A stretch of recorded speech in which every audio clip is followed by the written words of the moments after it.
राधे राधे दोस्तों, क्या आप जानते हैं हनुमान जी को उनकी शक्तियाँ किसने याद दिलवाई थी और वो अपनी शक्तियों को कैसे भूल गए थे।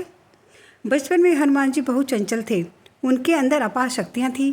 एक दिन उन्होंने उगते हुए सूरज को फल समझ लिया और उसे खाने के लिए आकाश में उड़ गए। उनकी शरारतें बढ़ती चली गई। कभी ऋषियों के आश्रम में पहुँच जाते, कभी तपस्या में बांधा डाल देते।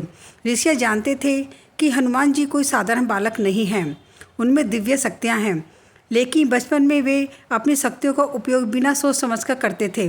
तब ऋषियों ने उन्हें श्राप दिया, तुम अपनी शक्तियों को भूल जाओगे और तभी याद कर पाओगे जब कोई तुम्हें उनका स्मरण कराएगा। यह श्राप कम था, बल्कि एक सीख ज़्यादा थी, ताकि हनुमान जी विनम्र बने रहें और सही समय पर आने पर अपनी शक्तियाँ का उपयोग कर सकें। समय बीत गया।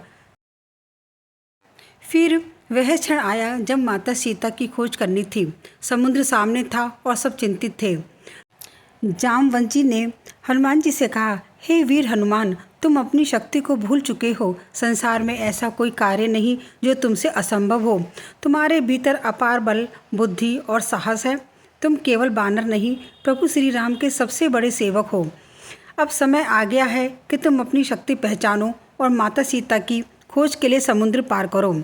जामवंती के ये वचन सुनकर हनुमान जी के भीतर आत्मविश्वास जाग उठा। उनका शरीर पर्वत के समान विशाल हो गया, आँखों में तेज चमकने लगा और मन में केवल प्रभु श्री राम का नाम रह गया। उन्होंने सभी वानरों को प्रणाम किया और गर्जना करते हुए कहा, श्री राम का कार्य अवश्य पूरा होगा। इसके बाद हनुमान जी ने पर्वत शिखर पर चढ़कर एक ही छलांग में विशाल समुद्र को पार करने का संकल्प लिया और पूरा वातावरण जय श्री राम के नाम से गूंजने लगा। तो दोस्तों, अगर आपको मेरी वीडियो पसंद आई है तो मेरी वीडियो को सब्सक्राइब करें। राधे राधे।